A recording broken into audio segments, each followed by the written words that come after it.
Basso.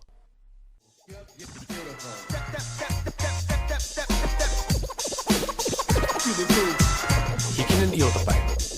Sivistä itseäsi. Kuuntelet Bassoa. Leisure All Stars with Lady Chann, and Lady Chann is also here with me. We talked about London.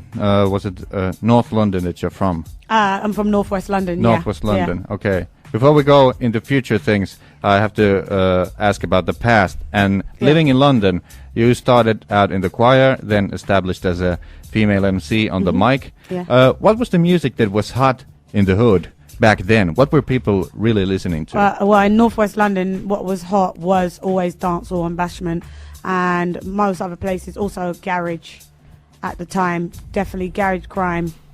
Yeah. Yeah, it went garage into grime. Okay. Yeah, so that was hot. Yeah, well, a lot of great MCs. Yeah, from loads from London. From that field. From that field, yeah. What were you especially listening to that then? Can you name some MCs? I was listening to like the So Solid Crew.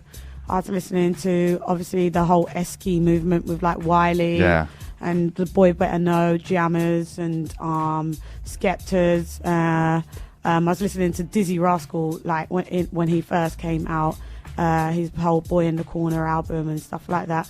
So I was heavily listening to grime, but when I was making music, I was still doing dancehall. Yeah. But yeah. There's something very appealing in that music, even though here in Finland we might not always understand the lyrics as they are with the heavy accent. Yeah. But there's something appealing with the aggressiveness and the delivery and that they're on point. Yeah. What was it that got you into it? What really appealed? It's just like the freedom of expression, just to be able to say anything you want without thinking like, with like commercial pop tunes, you have to, it's like people sugarcoat them a bit too much and probably say things that they don't really mean, whereas grime and dancehall is like we just kind of say whatever we want, and it's the delivery, it's hard from the streets, it's hard from the hood. Like people the artists that are grime artists are from the hood and obviously had a certain struggle, so they put that aggressiveness and pass that kind of struggle on through their music. So you never dreamed of being like a mainstream pop star singing sweet tunes, or was it? I think maybe as a kid, like really little, like on like Michael Jackson days, you dream of like being on. At that time, you only thought the only way you could probably do major arena tours was to do like pop music, because it wasn't like, major arena tours wasn't, grime artists weren't doing that and dancehall artists weren't doing.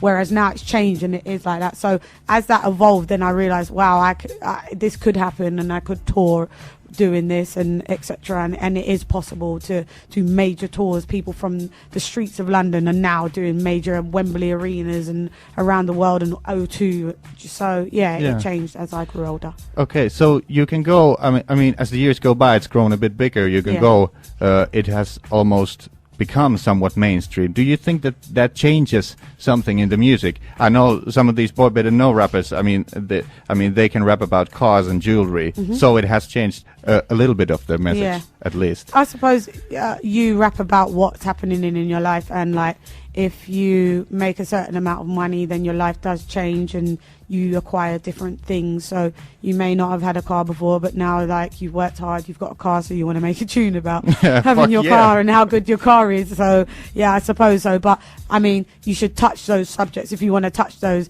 Like I personally don't really rap about the things that I have, but because I don't think that's like a major message that I need to get across. Like if you made millions and millions of pounds, I'd probably say, oh, life's better now and da-da-da-da. Yeah, you'd probably have one, we call it that swagger tune, where you'd have that one swagger tune to, say, yeah, stuff's changed and I've got this. But I mean, I think a lot of artists stay on that same topic and that becomes boring.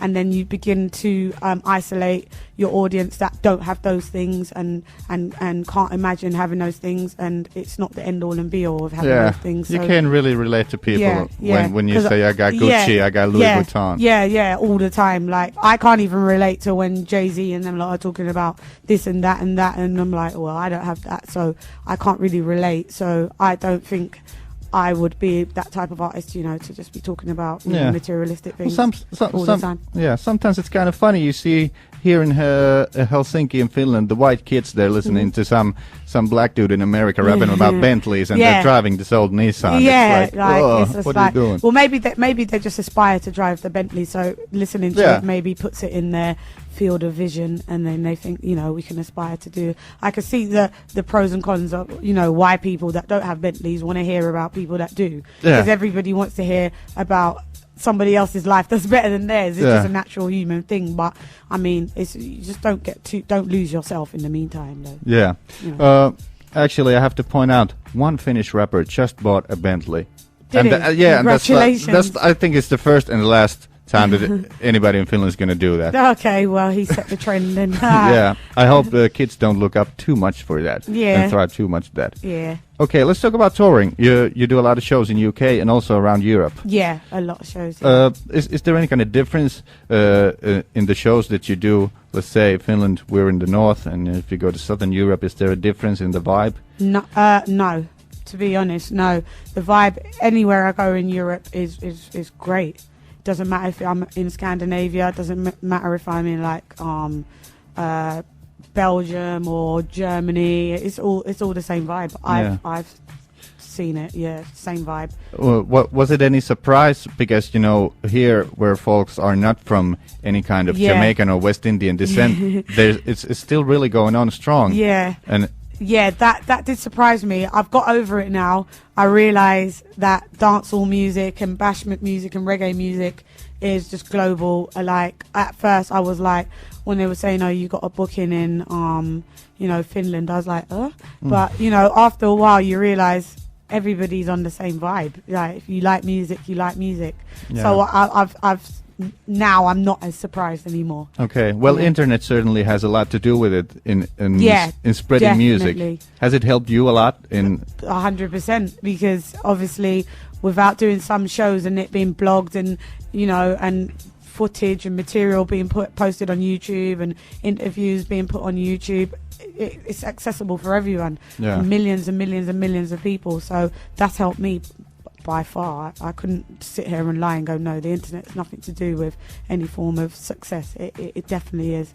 Okay, well, now we're living late June 2011. What's going to happen at the summer as it goes on for you? Okay, the summer it goes on and we hit Glastonbury on Sunday, so I have two shows, one with Heatwave and one with Bushkin, so that will be with like Wiley, Cherry V. There's a few different eclectic artists, grime, R&B, myself. So, and then we move on to, I think I go to Spain to do a reggae festival, Estonia, Slovakia, and then just wherever really, and a few London shows as well. Is it hard work to be on the tour or doing the shows? Because if I look at you on stage, it seems like that you're putting out a lot of energy, like you're actually working your ass off there. Like doing Glastonbury with Heatwave and Wiley, that sounds like it's going to be a big physical exercise. Yeah. Does it get tiring? Yeah. Of course it gets tiring. Like anything you do gets tiring, but if you love what you do, you don't mind being tired for it. So yeah, I put 100% energy in all of my shows. I don't go anywhere and decide I'm going to use less energy. The same amount of energy I put in Finland, the same amount of energy I put in Austria, same amount of energy I put in London. It's just, or Manchester or Birmingham, it's just the same wherever. I heard something's going on between you and the Finnish guys, Top Billin, as producers. Can you open up that a little bit? Basically, it's really with them as a label. I got hit up by a great producer called Kush from the United States, and he sent me over a rhythm and wanted me to vocal it, and we sorted that out. I vocaled it. It's called With Them. Top Billin, he's affiliated with Top Billin. They decided to sign a tune and put the tune out, and I think that goes for August 19th or August 26th release.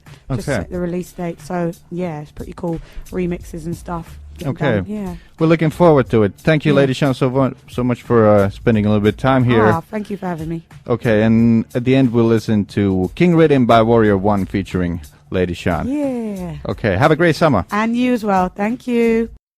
Basso 102,8 MHz.